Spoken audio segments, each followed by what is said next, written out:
Assalamualaikum warahmatullahi wabarakatuh. Saya akan mempresentasikan penyesalan sengketa lembaga negara. Nama saya Raican Al-Fajri, NIM 20.087420139. Penyelesaian sengketa adalah suatu penyelesaian perkara yang dilakukan antara salah satu pihak dengan pihak yang lain.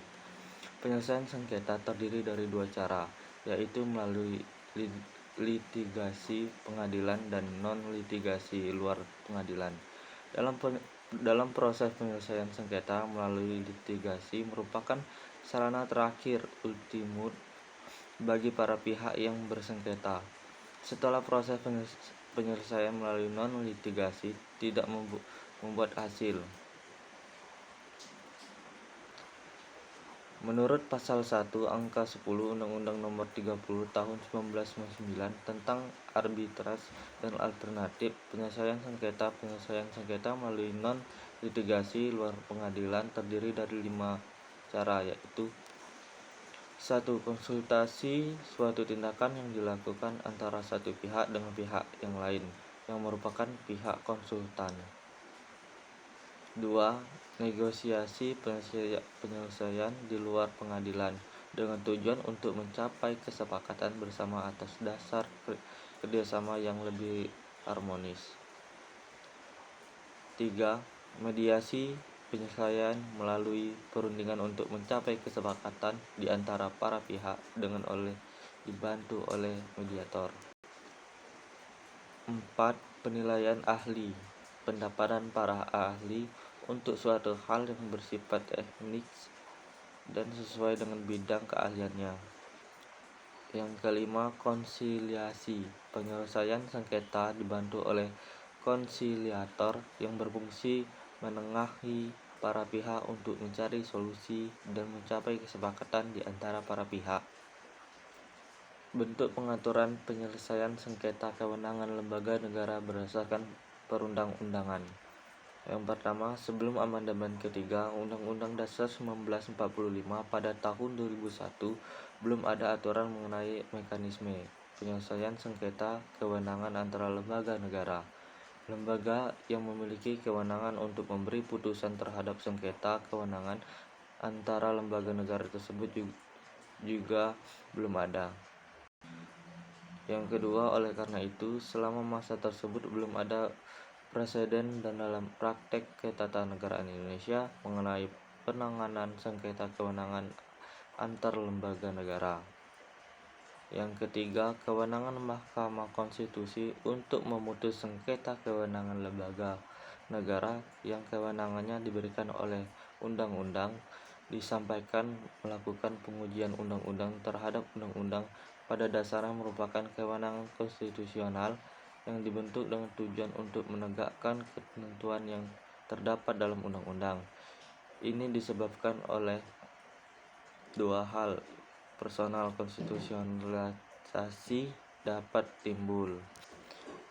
Fungsi Mahkamah Konstitusi sebagai peradilan konstitusi tercermin dalam dua kewenangan tersebut, yaitu 1. Kewenangan untuk menguji undang-undang terhadap undang-undang, dan kedua, kewenangan untuk memutus SKLN yang kewenangannya bersumber dari Undang-Undang Nomor 10.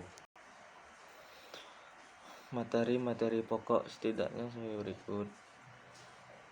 Yang pertama, permohon adalah lembaga negara, kewenangannya diberikan oleh Undang-Undang Dasar Negara Republik Indonesia tahun 1945 yang mempunyai kepentingan langsung terhadap kewenangan yang dipersengketaan.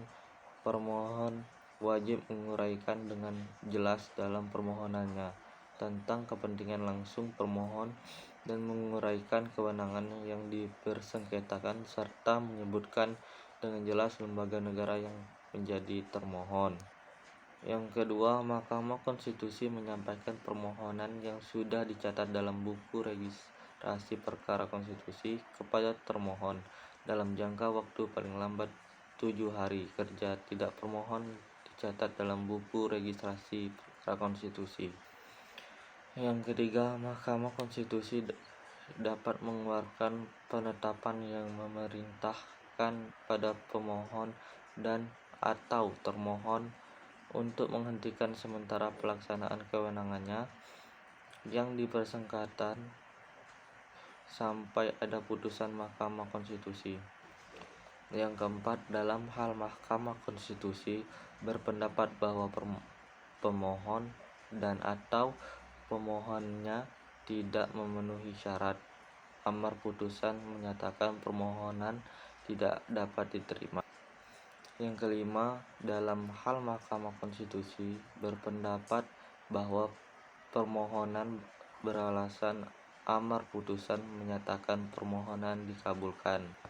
Yang keenam, dalam hal permohonan dikabulkan, Mahkamah Konstitusi menyatakan dengan tegas bahwa termohon tidak mempunyai kewenangan untuk melaksanakan kewenangannya yang dipersengketakan. Yang ketujuh, dalam hal permohonan tidak beralasan, amar putusan menyatakan permohonan ditolak. Yang kedelapan, Mahkamah Agung tidak dapat menjadi pihak dalam sengketa kewenangan lembaga negara yang kewenangannya diberikan oleh Undang-Undang Dasar Negara Republik Indonesia tahun 1945 pada Mahkamah Konstitusi. Yang kesembilan, putusan Mahkamah Konstitusi yang amar putusannya menyatakan bahwa termohon tidak mempunyai kewenangan untuk melaksanakan kewenangannya yang dipersengketakan. Termohon wajib melaksanakan putusan tersebut dalam jangka waktu paling lambat 7 hari kerja sejak putusan diterima.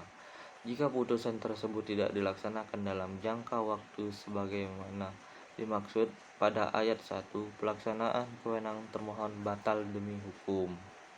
Ke-10, putusan Mahkamah Konstitusi mengenai sengketa kewenangan disampaikan kepada DPR, Dewan Perwakilan Daerah, dan Presiden. Peraturan Mahkamah Konstitusi Nomor 8 PMK 2006 tentang pedoman beracara dalam sengketa kewenangan konstitusional lembaga negara mulai berlaku tanggal 18 Juli 2006.